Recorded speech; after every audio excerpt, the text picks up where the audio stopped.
setiap firman yang kami renungkan bersama. Oleh karenanya, berbicaralah kepada kami pagi ini ya Tuhan, karena kami telah bersedia untuk mendengarkannya. Demi Yesus Kristus firman yang hidup, kami berdoa dan bersyukur. Haleluya. Amin. Tuhan, silakan duduk.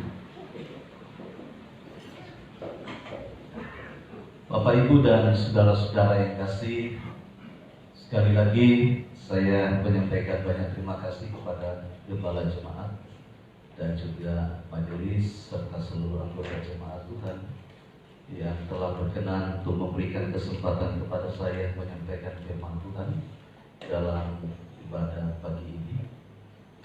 Seperti yang sudah disebutkan, nama saya Pendeta Alfred Tololiu. Saya berasal dari Manado. Istri saya orang Bali. Jadi waktu saya ke Bali, setelah menyelesaikan pendidikan di STT Makassar tahun 93, saya langsung diminta untuk membantu pelayanan di panti asuhan Lumbung. Kemudian 2 tahun di sana, belum 2 tahun ya, 3 bulan. Ya, 3 bulan saya di situ. Saya ketemu dengan istri saya, lalu saya menikah. Jadi sebetulnya nggak pacaran ya, hanya naksir-naksir doang. Jadi begitu ketemu ngobrol, saya tanya gimana? You sudah punya pacar belum? Lalu dia tanya, you bagaimana, sudah punya pacar belum? Bagaimana kalau kita menikah? Langsung oke. Ya, jadi tidak butuh waktu yang panjang tanpa persetujuan orang tua. You mau, saya mau, oke, sepakat, lapor orang tua. Langsung melamar, selesai, menikah. Kemudian 2 tahun saya di panti asuhan Lumbung sebagai staf. Ini ada rekan saya, Pak Pendeta Marga. Kemudian Pak Idris juga ya. Lalu kami mengambil keputusan untuk merintis sebuah pelayanan di satu kabupaten yang namanya Kabupaten Bangli. Itu terkenal dengan satu-satunya di Provinsi Bali yang punya rumah sakit jiwa. Nah, saya tinggal berdekatan dengan rumah sakit jiwa. Nah, satu kali tembok rumah sakit jiwa dengan tempat saya tinggal itu jebol.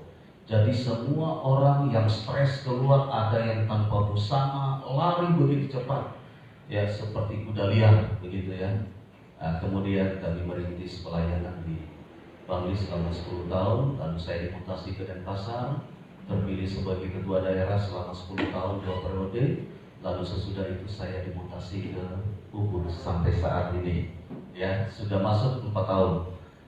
Anak saya 2, yang pertama pria cowok usia 26 tahun, masih sedang kuliah di Universitas Udayana untuk program pasca sarjana. Saya berharap bulan Desember ini bisa diwisuda dengan jurusan MH Magister Hukum bidang pidana. Ya. Kemudian yang kedua, anak saya kedua Yunita, umur 25 tahun, juga sedang kuliah di Universitas Udayana, juga mengambil program pasca sarjana dan ambil jurusan sastra Inggris. Saya berharap bulan Desember ini juga bisa wisuda kedua anak saya. Tolong bantu dalam doa. Sebetulnya tahun lalu mereka sudah menyelesaikan pendidikan, tapi karena dosen pembimbing yang terlalu rewel menelantarkan kedua anak saya, kadang-kala saya emosi, berseru kepada Tuhan, tapi juga tidak dijawab-jawab. Ya, apa boleh buat? Dan akhirnya saya berdoa, Tuhan, semoga bulan Desember ini kedua anak saya bisa diwisuda di Universitas Udayana. Yang pertama jurusan hukum pidana, akan jadi lawyer, dan yang kedua jurusan sastra Inggris. Ya, bantu doa Bapak Ibu supaya kedua anak saya bisa diwisuda pada bulan Desember ini. Demikian sekilas perkenalan saya, dan kiranya Tuhan menolong kita sekalian. Nah, Bapak Ibu, mari kita buka firman Tuhan dari kitab Perjanjian Lama, 2 Raja-Raja pasal 4 ayat 14 sampai dengan ayat 24 ya. Sebetulnya ingin membaca satu pasal tapi terlalu panjang. Satu perikop saya ambil saja ayat 14 dari 2 Raja-Raja pasal 4 ayat 14 sampai dengan ayat yang ke-24. Ya. Ini kata saya sudah agak buruk.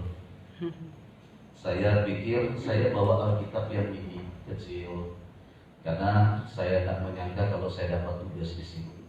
Saya tidak bawa dasi, sepatu saya sepatu lapangan, ini sepatu untuk berujung. Tidak pernah saya pakai sepatu begini untuk naik mimbar.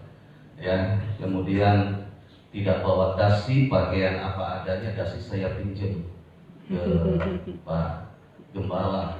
Kemudian saya bawa Alkitab ini karena saya pikir saya tidak dapat tugas. Lalu ketika dikasih tugas dalam malam penghiburan, saya coba baca Alkitab saya kok tidak kelihatan. Semua hurufnya jadi satu.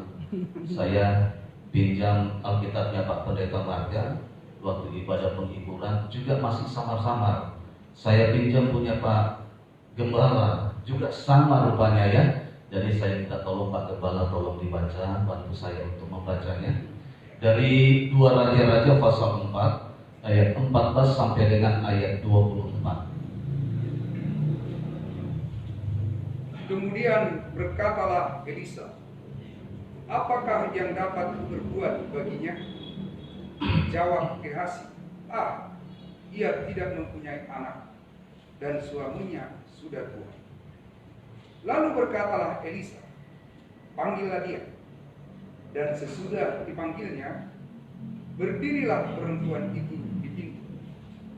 Berkatalah Elisa, pada waktu seperti ini juga tahun depan, engkau ini akan menggendong seorang anak laki-laki. Tetapi jawab perempuan itu, janganlah tuanku, ya abdi Allah, janganlah berdusta kepada hamba-Mu ini. Mengandunglah perempuan itu, lalu melahirkan seorang anak laki-laki. Pada waktu seperti itu juga, pada tahun berikutnya, seperti yang dikatakan Elisa kepadanya.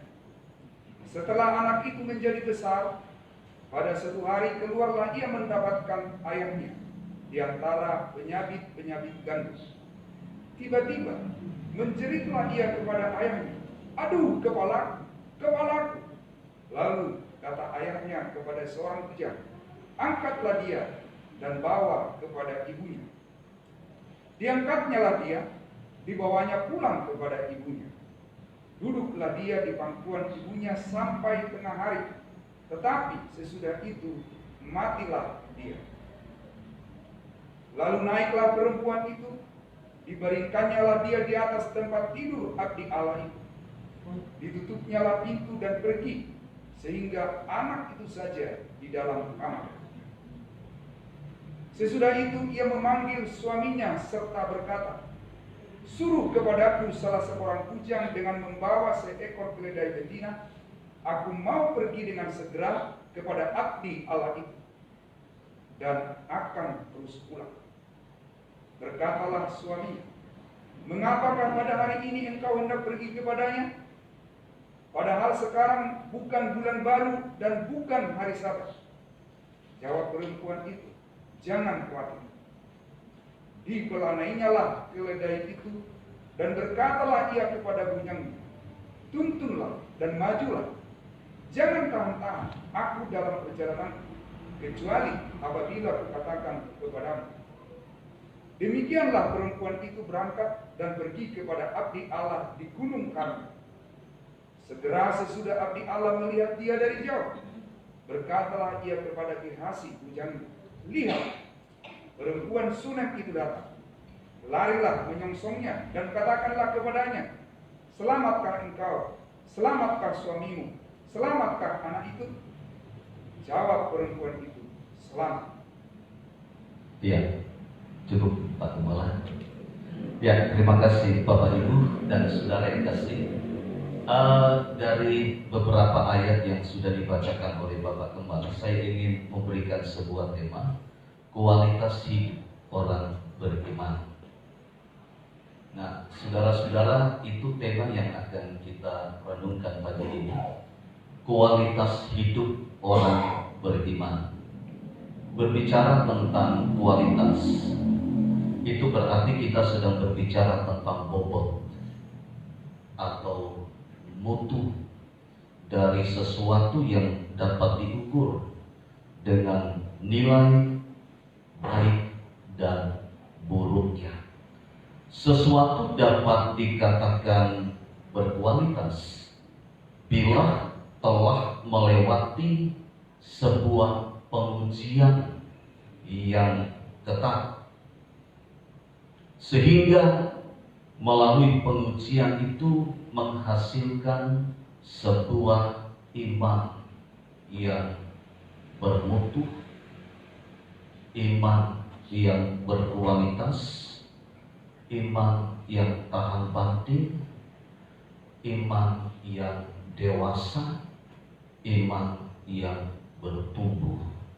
Nah, saudara-saudara, kehidupan orang beriman dapat dikatakan berhasil apabila sudah melewati sebuah pengujian yang sangat ketat.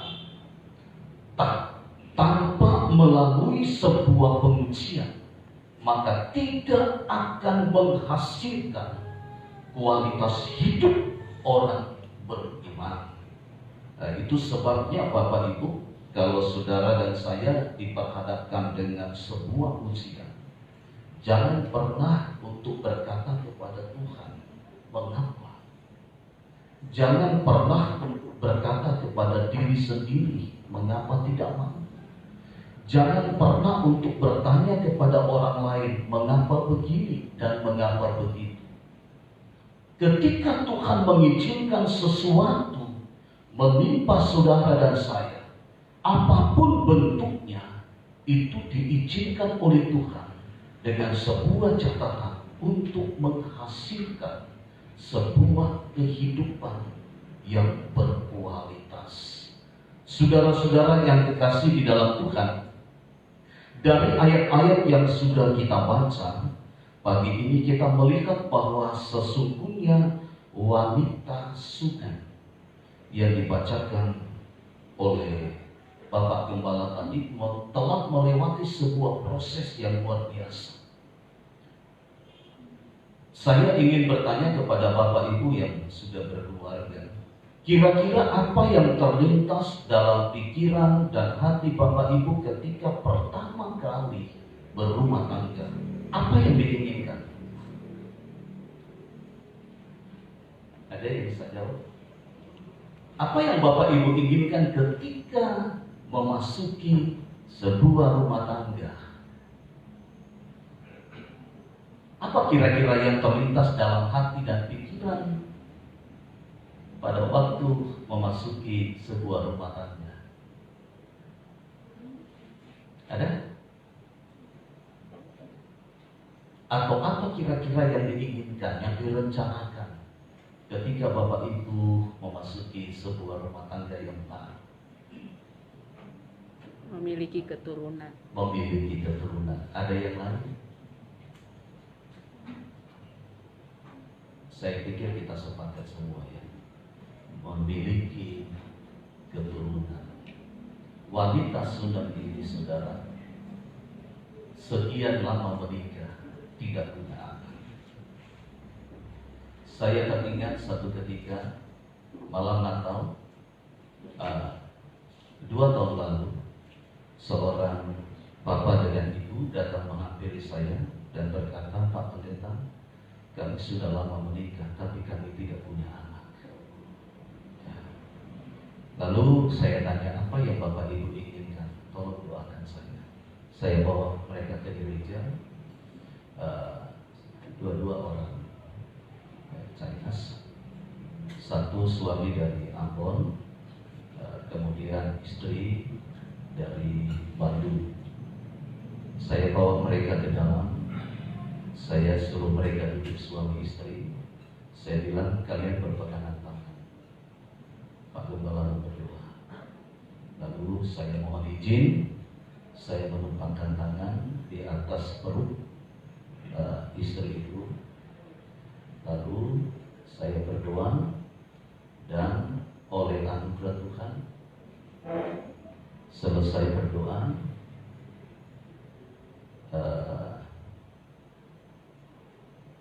berselang beberapa minggu, bulan, mereka periksa ke dokter, ternyata positif. Saudara, mereka katakan, kami terus berdoa Pak Gembala. Cukup lama kami sudah menikah, tapi sampai saat ini kami tidak punya anak. Saling menyalahkan satu dengan yang lain. Mungkin kamu yang tidak sehat. Mungkin kamu yang tidak sehat. Pergi ke dokter, sama-sama sehat. Lalu saling menuduh, karena sudah cukup lama mereka menikah belum punya anak.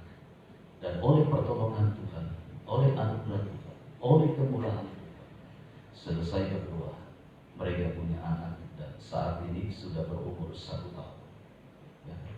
Cewek dan cantik sekali, perpaduan antara Ambon dan Bandung. Saudara, anak saya ganteng, perpaduan Manado dan Bali. Orang bule, kebiasaan orang bule. Mengapa mereka senang menikah dengan orang pribumi? Karena mereka tahu, satu jemaat kami menikah dengan orang Jerman, tapi cerai.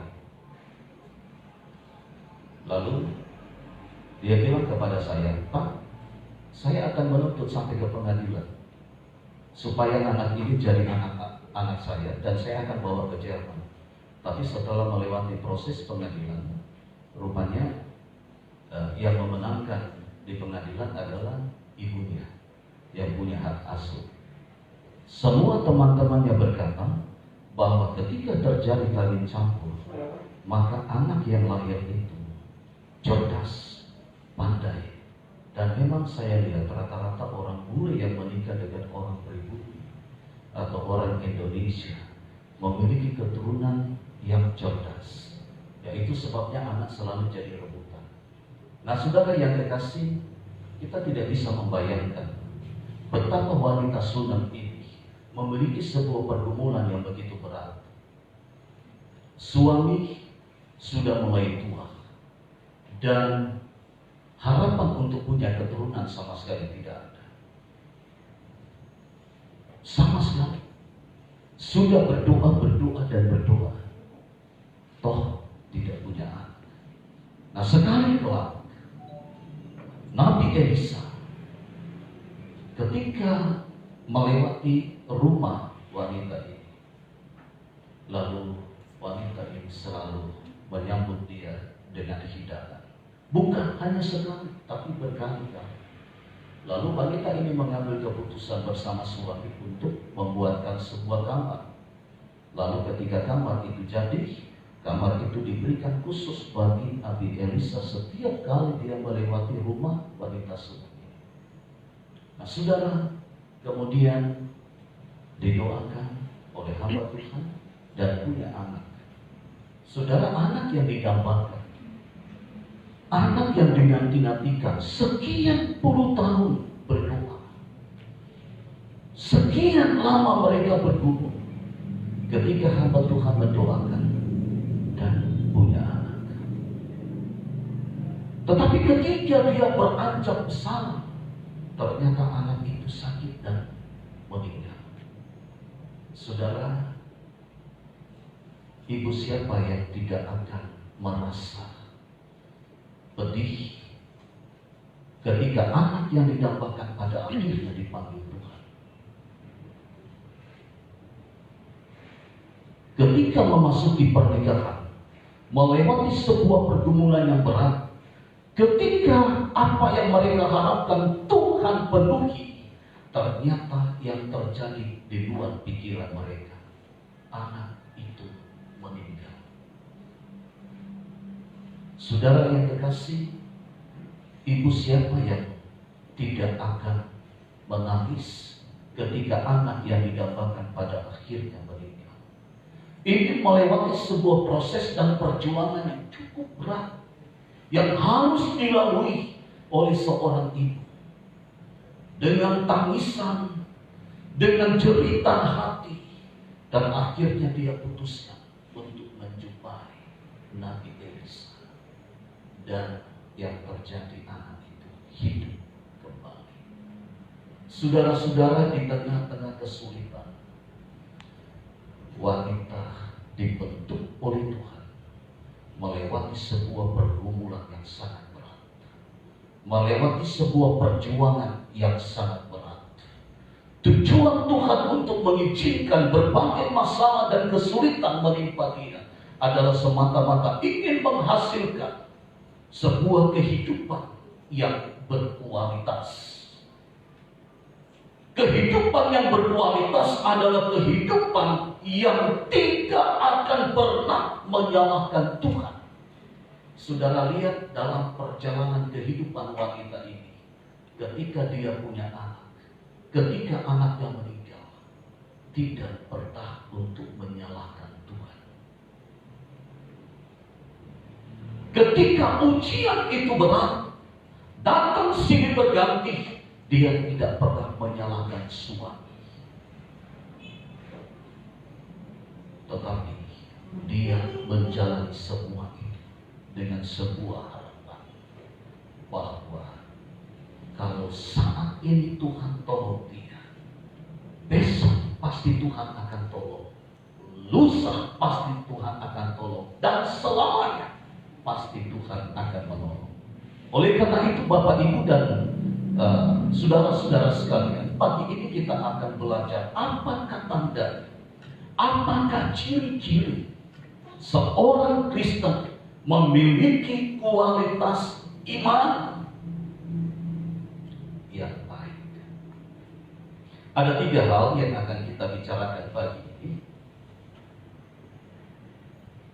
Apakah tandanya? Apakah ciri-cirinya kualitas hidup orang beriman? Yang pertama kita perhatikan dalam ayat 8 sampai dengan ayat yang ke-10.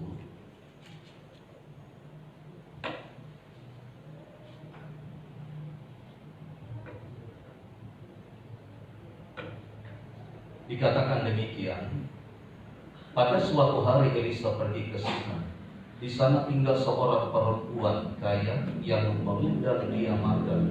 Dan seberapa kali ia dalam perjalanan singgahlah ia ke sana untuk makan.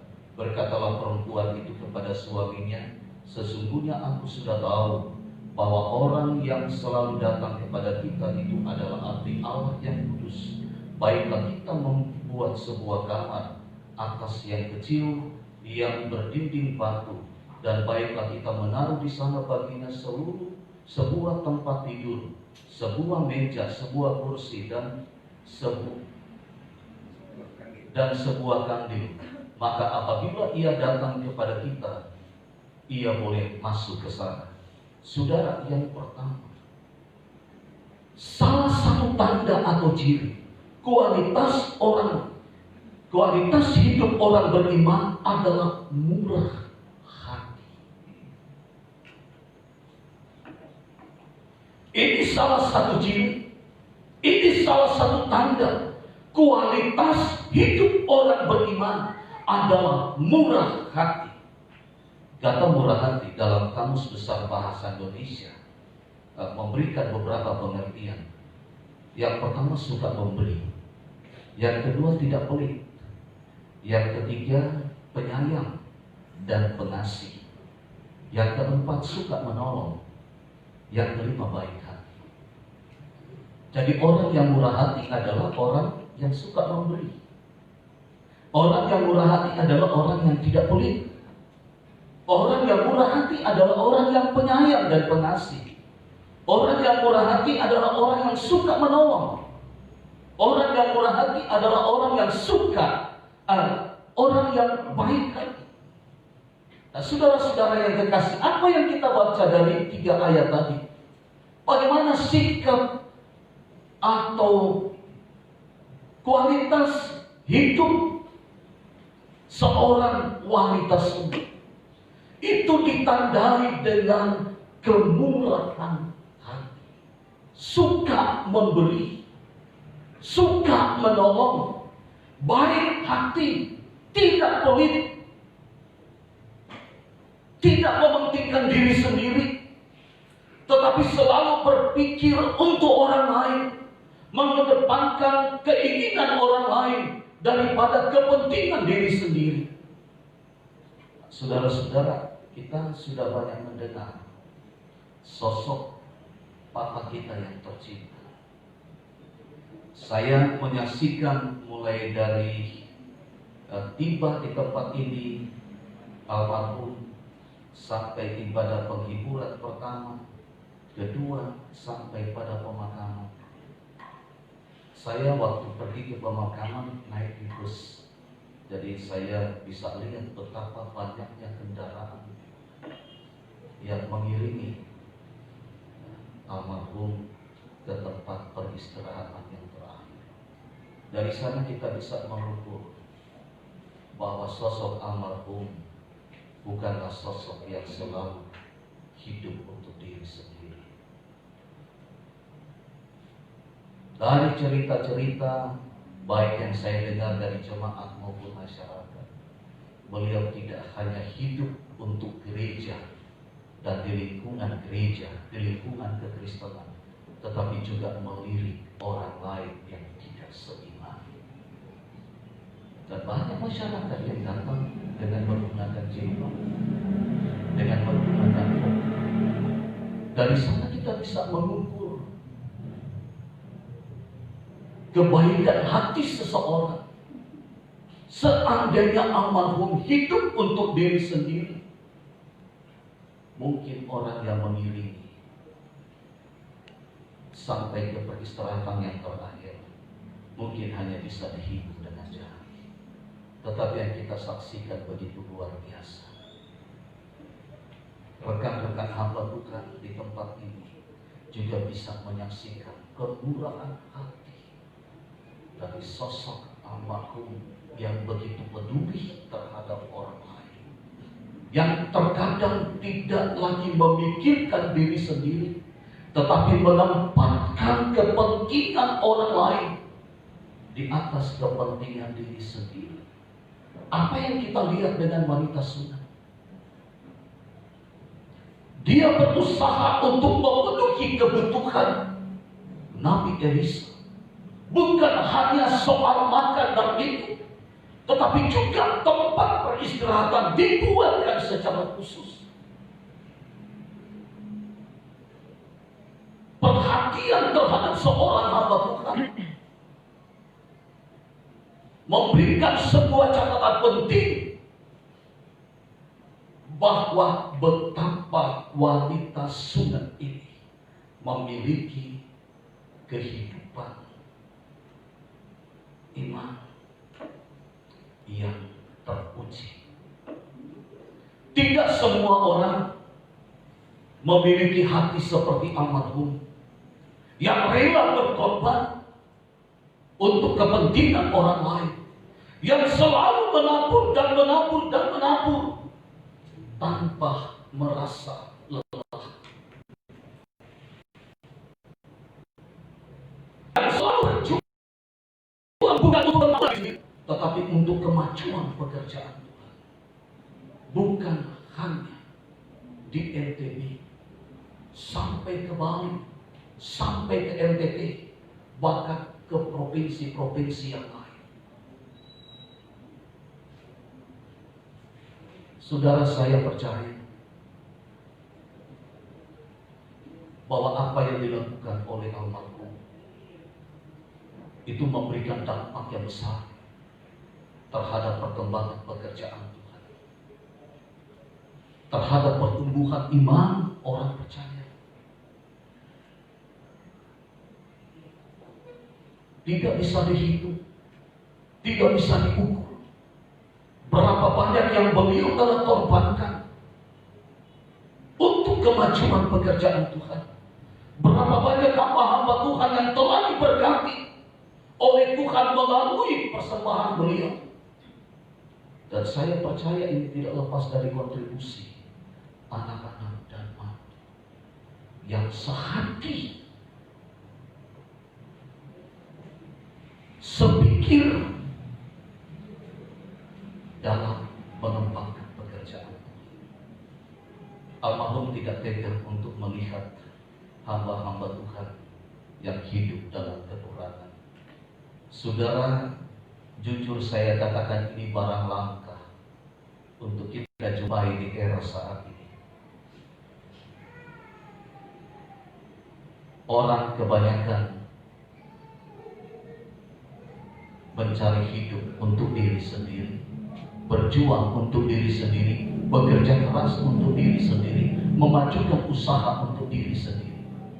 Sangat kontras dengan almarhum. Di tengah-tengah kesulitan almarhum bisa menabur. Di tengah-tengah pergumulan almarhum bisa menabur. Mungkin orang lain tidak pernah tahu, tetapi Tuhan selalu melihat dengan jelas apa yang dilakukan oleh almarhum.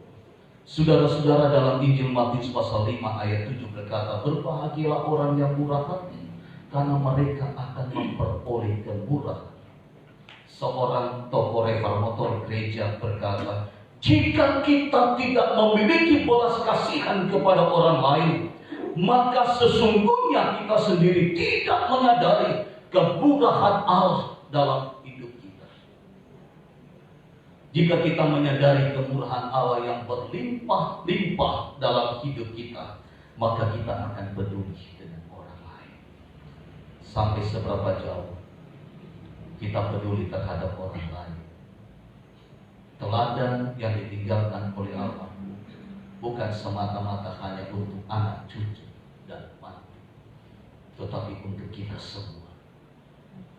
Saudara, iman dan perbuatan orang tua akan melahirkan anak-anak yang hebat.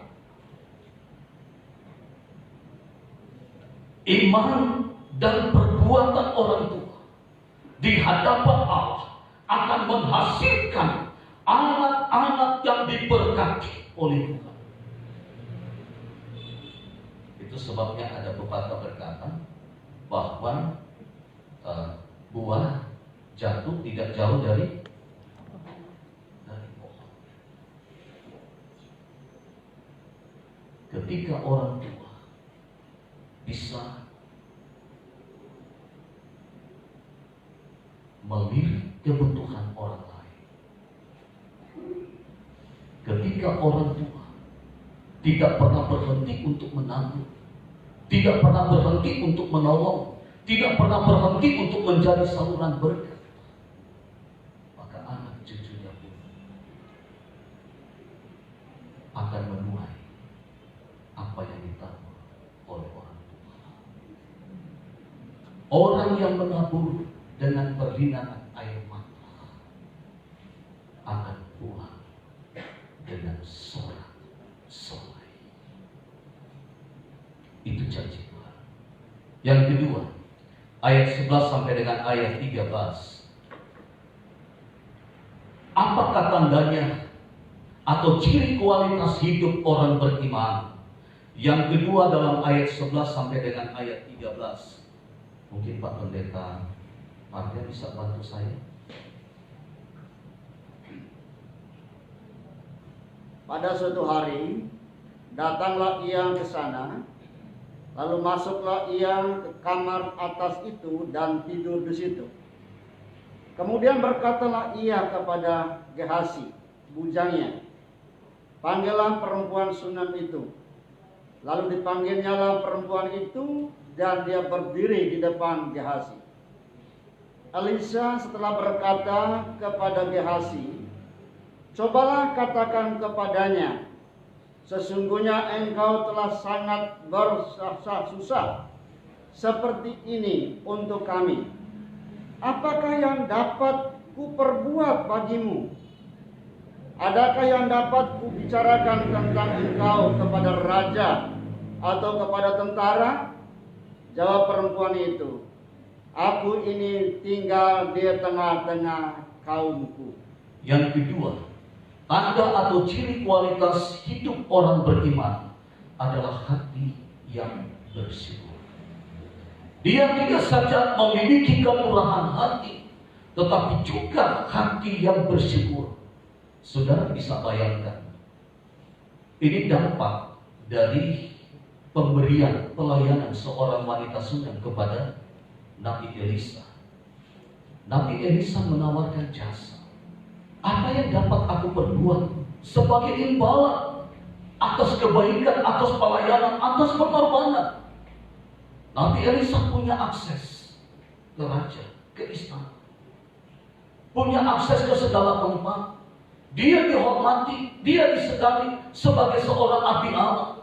Abdi Allah ini menawarkan kepada wanita Sunem, apa yang aku bisa perbuat, apa yang aku bisa ceritakan kepada raja, apa yang raja bisa lakukan kepadamu. Tetapi saudara, wanita Sunem ini berkata bahwa aku tinggal dengan kau. Dia bukan orang yang dapat dikatakan mencari peluang di waktu kesempitan atau mencari kesempatan di waktu kesempitan. Wanita ini sudah cukup. Alkitab berkata dia orang kaya, dalam bahasa lain dikatakan dia orang bangsawan. Dia tidak rakus. Dia tidak berpikir aji mumpung. Kalau seandainya wanita Sunem ini rakus, ingin kaya, ingin menikmati segala sesuatu yang terbaik, dia akan berkata kepada Elisa, silakan sampaikan kepada raja, saya ingin punya ini, saya ingin punya ini, saya ingin punya ini. Tetapi wanita Sunem berkata, aku tinggal dengan kau. Artinya dia belajar untuk bersyukur dengan keadaan yang ada. Mengapa banyak orang Kristen sulit bersyukur? Mengapa banyak orang Kristen selalu mengeluh? Mengapa banyak orang Kristen selalu merasa kekurangan? Mengapa banyak orang Kristen yang selalu berkata kepada Tuhan, saya ingin punya ini, saya ingin punya ini, saya ingin punya itu, dan lain sebagainya? Karena tidak pernah mensyukuri apa yang ada. Saudara yang dikasihi, Rasul Paulus memberikan sebuah solusi bagi setiap orang percaya untuk tidak terlalu tergiur dengan perkembangan. Kita memang bisa mengikuti perkembangan yang sedang terjadi di negeri kita. Kita bisa mengikuti kemajuan teknologi yang begitu pesat perkembangannya di negeri kita. Tetapi saudara, dalam Ibrani 13 ayat 5 berkata, janganlah kamu mencari hamba uang, cukupkanlah dirimu dengan apa yang ada. Cukupkanlah dirimu dengan apa yang ada. Pengkhotbah berkata bahwa manusia itu tidak akan pernah merasa puas. Jangan heran kalau korupsi terjadi di mana-mana. Orang yang suka korupsi itu adalah orang yang tidak pernah merasa puas. Orang yang suka korupsi adalah orang yang ingin hidup untuk diri sendiri. Orang yang tidak pernah puas adalah orang yang selalu mementingkan diri sendiri. Kita perhatikan wanita Sunem. Dia berkata kepada Nabi Elisa, aku tinggal dengan kau. Artinya dia belajar untuk mensyukuri apa yang ada. Syukuri apa yang ada. Terus apa? Hidup adalah Hidup ini. Hidup adalah anugerah. Bagaimana? Hidup adalah anugerah. Hidup ini adalah anugerah. Syukuri apa yang ada. Hidup ini adalah anugerah. Kalau kita kita belajar untuk mensyukuri hidup ini, maka kita akan belajar untuk melihat kepentingan orang lain. Kalau kita belajar untuk mensyukuri apa yang ada pada diri kita, kita tidak akan pernah tergiur dengan tawaran-tawaran yang ada di sekitar kita. Siapa sih yang tidak ingin hidup mewah? Siapa yang tidak ingin punya uang? Siapa yang tidak ingin punya itu, dan lain sebagainya, semua. Tetapi penulis surat Ibrani berkata, cukupkanlah dirimu dengan apa yang ada, maka hidupmu akan damai, bahagia, tenang, dan nyaman. Apa artinya kita punya segala sesuatu, tapi rumah tangga kita selalu bertengkar? Suami istri tidak pernah tenang, selalu curiga, selalu mengeluh.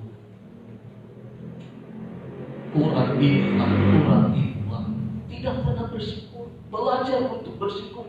Orang yang selalu bersyukur kepada Tuhan dengan apa yang ada adalah orang yang selalu memikirkan kepentingan orang lain. Dia tidak hidup untuk dirinya sendiri, tetapi dia hidup untuk orang lain.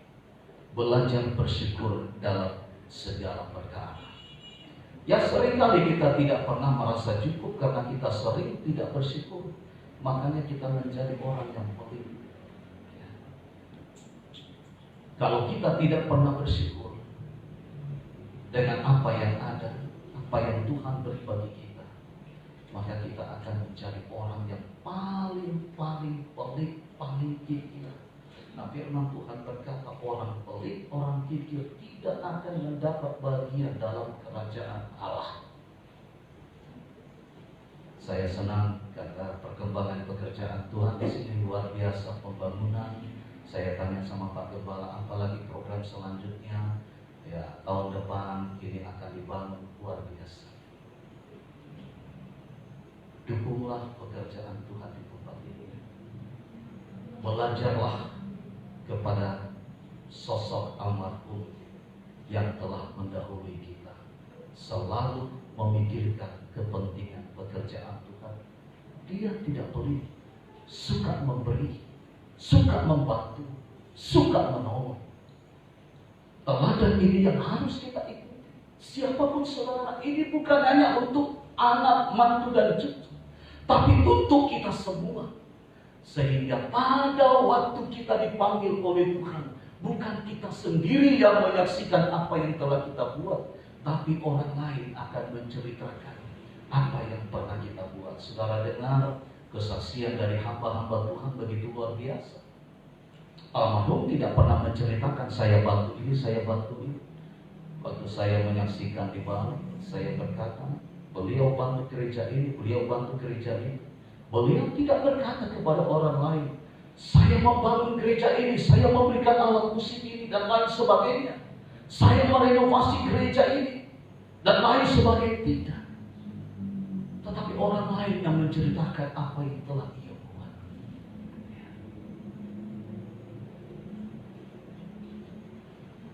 Dan cerita itu akan terus, kesaksian itu akan terus berlanjut sampai kita kembali ke pangkuan Bapa di surga. Karena itu saudara, kalau kita ingin meninggalkan nama, kalau kita ingin melihat apa yang kita lakukan diberkati oleh Tuhan, maka orang lain yang akan menceritakan, menyaksikan apa yang kita buat, baik di tempat ini maupun di tempat-tempat yang lain. Orang yang belajar bersyukur adalah orang yang tidak pelit, orang yang tidak kikir, tetapi mau berbagi. Ya, dalam suka dan duka ia tetap mau berbagi. Kondisi keuangan mungkin juga morat-marit, tetapi beliau belajar untuk memberi. Mari kita belajar. Jangan menjadi orang Kristen yang pelit. Saudara tidak akan pernah diberkati oleh Tuhan. Hati saudara tidak akan pernah damai. Saudara boleh punya uang yang banyak, saudara boleh punya usaha yang hebat, tetapi kalau saudara tidak mau memberi bagi Tuhan, hati saudara tidak akan pernah tenang. Karena itu Yesus berkata, Apa artinya engkau memiliki seluruh dunia ini tapi jiwamu binasa? Tidak ada artinya. Apa yang kita punya kita tidak akan bawa ke surga. Tidak akan pernah. Deposito yang banyak pun ketika kita meninggal kita akan tinggalkan. Usaha yang sudah maju, yang luar biasa besar, ketika kita meninggal kita tidak bisa membawanya. Ketika kita menabur, maka orang lain akan menikmati taburan kita. Mereka diberkati oleh Tuhan melalui taburan kita. Dan orang yang suka memberi dan tidak pelit akan hidup dalam damai. Tuhan akan beri umur yang panjang. Kita semua ingin umur panjang, ya. Papa kita umur panjang 86 tahun. Harusnya Alkitab berkata usia manusia 70. Lebih daripada itu adalah kesusahan, penderitaan dan lain sebagainya. Tuhan berikan bonus 16 tahun.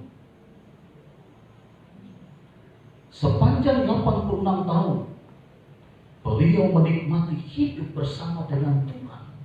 Dan di saat-saat di mana Tuhan memberkati, beliau belajar untuk menjadi berkat.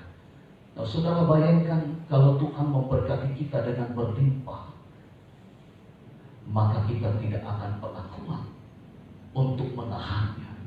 Dan itu harus disalurkan sehingga orang lain juga bisa diberkati oleh Tuhan. Gereja kita di tempat ini membutuhkan anggaran yang besar. Saudara, mari kita belajar dari sosok almarhum yang selalu peduli dengan bangunan gereja, baik di kota besar maupun di desa-desa terpencil. Saya harap tidak hanya keluarga besar almarhum yang mengambil bahagian dalam pekerjaan Tuhan di tempat ini. Sekecil apapun yang saudara beri, bagi Tuhan itu sangat berarti, memiliki nilai yang begitu luar biasa. Tuhan tidak pernah melihat besar dan kecil yang kita beri. Tuhan tidak pernah menghitung jumlah yang kita beri, tetapi yang Tuhan mau adalah keterpanggilan hati kita untuk berbuat sesuatu bagi pekerjaan Tuhan. Maka perbuatan baikmu akan menyertai engkau sampai engkau dipanggil oleh Tuhan. Engkau akan disebut sebagai orang yang berbahagia. Mengapa? Karena selama hidupmu engkau belajar untuk berbagi hidup. Dan ketika engkau dipanggil oleh Tuhan, maka perbuatan baik itu akan menyertai engkau. Saudara lihat yang waktu saya khotbah dalam malam penghiburan, orang kaya hidup mewah, hidup berkelimpahan, pelit. Lazarus yang sudah sangat miskin, sangat membutuhkan pertolongan juga tidak peduli. Tidak punya hati untuk berbagi, tidak punya belas kasihan, tidak punya kemurahan hati. Hidup hanya untuk diri sendiri. Dan pada waktu dia meninggal, apa yang terjadi? Uangnya tidak bisa membuat, hanya untuk setetes air pun tidak bisa ia beli dengan kekayaannya. Karena uang yang banyak tidak menyertai dia.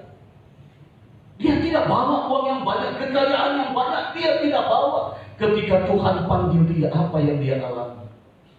Setetes air pun dia tidak bisa mendapatkannya. Selama engkau hidup dalam dunia ini, Tuhan berikan kesempatan untuk bisa berbagi hidup, untuk bisa berbagi berkat. Jadilah orang yang selalu bersyukur. Orang yang selalu bersyukur adalah orang yang tidak pelit. Orang yang selalu bersyukur adalah orang yang selalu memikirkan kepentingan orang lain, yang selalu melihat kepentingan orang lain, yang selalu menempatkan kepentingan orang lain di depan. Dan orang yang tidak pelit adalah orang yang selalu bersyukur. Yang terakhir, apakah tanda atau cirinya kualitas hidup orang beriman? Di dalam ayat 21-24, di sana dikatakan hati yang percaya penuh kepada Tuhan. Nah, saudara yang kekasih, seringkali Allah mengizinkan kita mengalami masa-masa yang sulit, yang terkadang membuat kita menjadi bingung dan khawatir. ketika Allah membawa kita ke padang yang begitu gersang, ketika Allah membawa kita ke jalan yang penuh dengan kerikil-kerikil tajam, acap kali kita tidak kuat, kita bingung, kita mengeluh, dan kita khawatir serta mulai mempersalahkan orang lain. Saudara, ketika Ayub imannya diuji melalui sebuah pencobaan yang luar biasa, anak-anak yang Tuhan anugerahkan dipanggil oleh Tuhan, tetapi meskipun demikian iman Ayub tidak bergeser selangkah pun. Ketika Abraham diuji oleh Tuhan agar dia mempersembahkan anak satu-satunya yang dijanjikan oleh Tuhan, pada waktu Tuhan berkata, persembahkanlah anak menjadi sebuah korban, Abraham tidak bertanya kepada Tuhan, mengapa? Bukankah ini anak perjanjian yang Allah janjikan? Tetapi Abraham membawa anak itu untuk dipersembahkan. Saudara, Abraham tidak bingung, Ayub tidak bingung, mereka tidak khawatir, mereka tidak merasa seolah-olah Allah tidak adil. Anak yang diberikan oleh Tuhan, kenapa mau dipersembahkan? Anak yang diberikan oleh Tuhan, mengapa harus binasa semua? Di tengah-tengah ujian yang begitu berat, Abraham dan Ayub tetap pada iman kepada Tuhan. Saudara, ujian apapun tidak akan pernah menggoyahkan iman kita, ketika kita tahu bahwa Allah selalu bersama dengan kita.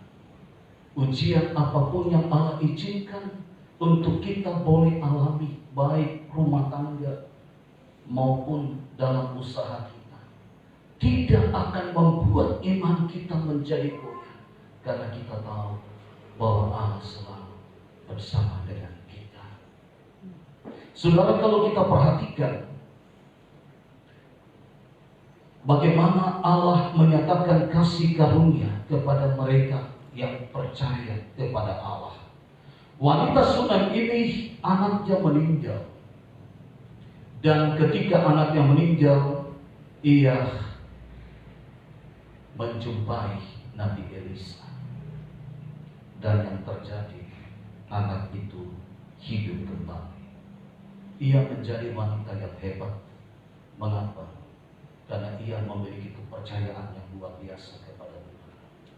Saudara, keberhasilan seorang suami tidak lepas dari peran seorang istri. Suami berhasil karena ada istri. Suami hebat karena ada istri.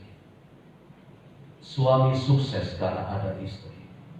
Tapi suami bisa bangkrut karena istri juga. Ya. Suami bisa stres karena istri juga. Jadi istri-istri jangan berbangga hati karena gua sukses. Tapi jangan sama, kadang-kala suami stres tidak bisa tidur siang dan malam karena istri. Tuntutan istri terlalu banyak, saudara. Husbandnya harus hebat.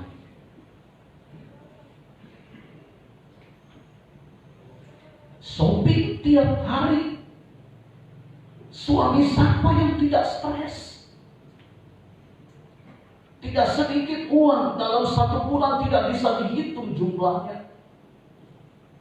Buat suami tidak bisa tidur siang dan malam. Jadilah wanita yang hebat seperti wanita Sunam, memiliki kepercayaan yang kuat terhadap Tuhan. Ketika anaknya meninggal, dia tidak mempersalahkan suami. Ketika anaknya meninggal, dia tidak mempersalahkan diri sendiri. Ketika anaknya meninggal, dia tidak mempersalahkan lagi Elisa. Ketika anaknya meninggal, dia tidak mempersalahkan Tuhan. Ketika anaknya meninggal, dia tidak mempersalahkan siapa-siapa. tetapi dia punya iman yang luar biasa. Dia wanita hebat. Saudara, ibu-ibu, jadilah wanita hebat. Kehebatanmu akan menopang kesuksesan seorang suami. Jangan menjadi istri berdongkrong bagi suami, tapi jadilah istri yang hebat, punya kualitas iman yang hebat, sehingga ketika ada masalah, istri akan bertindak dengan bukan pakai logika, tapi iman. Karena itu firman Tuhan berkata, orang percaya akan hidup oleh iman. Wanita sunat, dia hidup karena imannya. Pada waktu anaknya meninggal, dia langsung menjumpai Nabi Elisa. Dia tahu kemana dia harus pergi, bukan ke orang pintar. Satu kali kelak dalam pelayanan saya, ada seorang pemuda yang kerasukan setan. Udah dibawa ke rumahku, dibawa ke orang pintar, yang bawa juga orang Bali ya, Hindu ya, dibawa kemana-mana, tidak satupun yang bisa menyembuhkan dia. Lalu orang Hindu ini berpikir, oh ya ada gereja, pintu gerbang saya sudah tutup karena jam 12 malam saya sudah tidur. Lalu itu sekitar 30 orang lompat pagar, saudara, kayak pencuri. Lompat pagar semua, lalu berteriak, Pak Pendeta. Saya kaget, saya pikir ada kemalingan. Lah pintu pagar sudah dikunci, anjing pada menggonggong semua. Kemudian akhirnya saya bangun. Saya bilang, ada apa Pak? Ini ada pemuda yang dirasuk oleh setan. Kami sudah bawa ini orang itu, kami sudah bawa ke pemangku, kami sudah bawa ke Balian, sudah kemana-mana. Balian itu dukunnya, sudah bawa kemana-mana, tapi tidak satupun yang bisa menolong dia. Dia kerasukan. Lalu setelah dibawa ke gereja, saya bawa di altar. Kemudian saya panggil ustaz saya, ayo kita berlutut, kita berdoa, kita nyanyi dulu. Nyanyi kami, kemudian berdoa, saya tumpang tangan, dan anak ini dilepaskan. Lalu saya bilang, saya tahu kamu dari luar Bali, pasti kamu punya jimat ya. Kamu ada bawa jimat? Ada Pak Pendeta. Dari mana kamu dapat jimat itu? Dari Sanur. Sanur ini objek wisata yang sangat terkenal ya di Denpasar. Bagaimana kamu bisa ke sana? Iya, malam-malam, sekitar jam 1 malam, saya naik sepeda motor. Saya tidak pernah ke Sanur. Saya naik sepeda motor. Lalu, tapi saya dalam keadaan tidur. Saya naik sepeda motor. Bagaimana kamu bisa bawa sepeda motor? Ada setan yang menuntun saya. Kamu sadar apa enggak? Dan saya dalam keadaan tidur, tapi saya dibawa oleh setan pergi ke satu goa yang ada di sana. Kemudian kamu sendiri? Nah, saya bertiga. Setan satu di depan, kemudian yang satu di belakang. Jadi ada 2 setan, di depan satu, kemudian di belakang satu. Nah, yang di depan ini penunjuk jalan, yang di belakang ini penjaga. Ya, jadi dia di tengah-tengah. Lalu kamu tahu enggak goa itu? Nah, saya tidak pernah tahu. Ke sana pun saya tidak pernah tahu, apalagi ke goa itu. Lalu bagaimana caranya kamu bisa ke sana? Ya saya dituntun oleh setan. Lalu sampai di goa, apa yang kamu dapat? Saya dikasih batu. Terus sudah itu, ya saya kembali lagi ke Ubud. Terus bagaimana kamu kembali? Ya setan itu yang menuntun saya sampai ke tempat di mana dia tidur, dia menginap. Lalu saudara, setelah berdoa, dia dibebaskan, kemudian jimat-jimatnya dibakar, lalu dia pulang kampung. Sampai saat ini tidak pernah dengar lagi. Nah saudara, ketika menghadapi situasi yang sulit, jangan ke orang pintar. Jadilah wanita yang hebat seperti wanita sunat. Dia tahu kemana dia harus pergi. Dia bukan pergi ke dukun. Dia bukan pergi ke orang pintar. Dia bukan mencari nasihat di tempat-tempat lain, di bawah pohon besar dengan persyaratan bawa ayam putih, kemudian bawa telur dan lain sebagainya. Tapi dia tahu kemana dia harus pergi. Dia pergi ke hamba Tuhan, ke Nabi Elisa. Lalu di sanalah dia mendapatkan pertolongan, anak itu hidup kembali. Saudara yang kekasih, mari kita meneladani kualitas iman wanita Sunem. Dia memiliki kepercayaan yang penuh. Saudara jangan pernah untuk saudara mengambil keputusan pergi ke tempat lain. Kalau bisnismu sedang dalam keadaan kesulitan, panggil Bapak Gembala. Satu waktu saya dipanggil oleh salah satu jemaat. Dia punya warung sate kambing ya.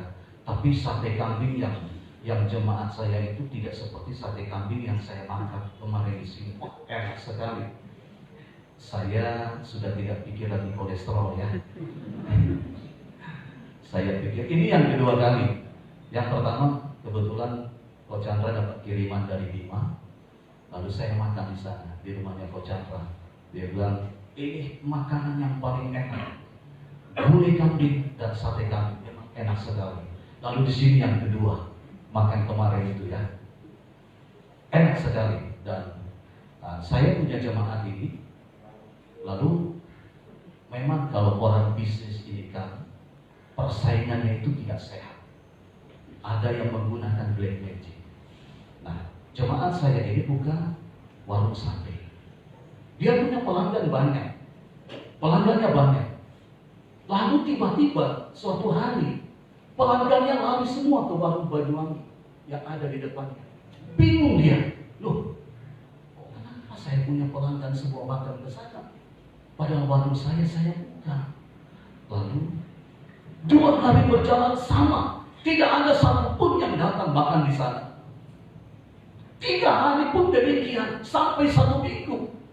Akhirnya jengkel, dia panggil saya, Pak Gembala, bisa datang ke warung saya? Oh bisa, jam berapa? Jam 10 pagi. Oke, saya ke sana. Sampai di sana saya bilang, bagaimana bisnisnya Bu? Gimana lariskah? Aduh, ya saya udah datang untuk datang ke sini. Warung saya sepi. Semua pelanggan saya lari ke warung Banyuwangi. Saya nggak ngerti mengapa mereka lari. Nah, apakah mungkin mereka menggunakan black magic? Saya bilang saya nggak ngerti. Kalau dunia bisnis saya kurang begitu ngerti. Sedikit-sedikit barangkali tahu ya. Lalu saya ajak, mari kita berdoa. Lalu saya berdoa, saya bilang kalau memang ini diakibatkan karena adanya campur tangan kuasa kegelapan dan lain sebagainya, saya minta di dalam nama Yesus, kami patahkan, hancurkan itu di dalam nama Yesus. Selesai berdoa saudara, lalu besoknya kemudian pelanggannya kembali. Lalu jemaat saya tanya, loh Pak, Ibu, kemarin saya lihat kenapa makan di warung Banyuwangi, tidak mampir ke warung saya? Loh, saya lihat warungnya Ibu tutup, makanya saya lari ke sana. Kalau buka pasti saya makan sate, ini kan sate enak, sate kambing. Karena warung Ibu tutup, makanya saya cari tempat lain. Lalu ibunya berpikir, loh kemarin saya buka, kok kenapa dibilang tutup? Baru dia sadar, ternyata ada kiriman ya, supaya orang yang lewat situ lihat warung ini tutup. Ya seringkali seperti itu. Tetapi saudara, kalau saudara mengalami bisnis yang agak sedikit goncang, ekonomimu goncang, panggil Pak Gembala. Orang Batak tuh hebat kalau berdoa. Ya, jadi orang Batak ini dapat orang Manado ini melahirkan generasi yang lebih hebat. Ya, Bama, Batak Manado. Ya, kalau di Surabaya Bama itu bimbingan masyarakat Bama. Saya lupa. Nah, saudara panggil pendeta, jangan pergi ke dukun. Ya, jangan pergi ke dukun. Kalau saudara sudah diberkati, berkati Pak Pendeta. Ya, berkati Pak Gembala. Kasihan, perut saya agak besar, tapi jangan dilihat karena sejahtera. Ini karena kolesterol. Itu jangan sampai nanti dimutasi 5 tahun yang akan datang, Pak Pendeta nanti jalannya tetap kering, kurus, kerempeng. Nanti orang bilang, wah Bima ini orang Bima jangan-jangan pelit. Tapi saya dengar pakai mobil Pajero. Saya aja dipinjamkan mobil AVP tahun 87, ini pakai Pajero. Wah, hebat sekali pendeta yang ada di sini ya. Sementara saya di Bali ini mobilnya aja mobil pinjaman, tapi hebat Pajero Pak ya. Semangat Pak ya. Harus semangat sesuai dengan mobil Pajero Pak. Mobil Pajero itu hanya untuk orang-orang yang kaya, yang sukses, tapi gebal betul-betul diberkati ya. Ya, jadilah seperti sosok almarhum yang selalu memberkati hamba-hamba Tuhan. Maka anak cucumu pasti akan diberkati. Usaha mereka pasti akan diberkati. Jadilah seperti wanita Sunam, punya iman yang hebat, ya, punya iman yang hebat. Suami dikenal karena istrinya. Suami diberkati tidak lepas dari istrinya. Suami menjadi hebat karena istri juga hebat. Rumah tangga damai tidak lepas dari peran seorang istri. Jadilah seperti wanita Sunem. Sebagai kesimpulan, saya ingin mengatakan bahwa kualitas hidup orang beriman dapat dilihat dari yang pertama adalah memiliki kemurahan hati. Apa itu kemurahan hati?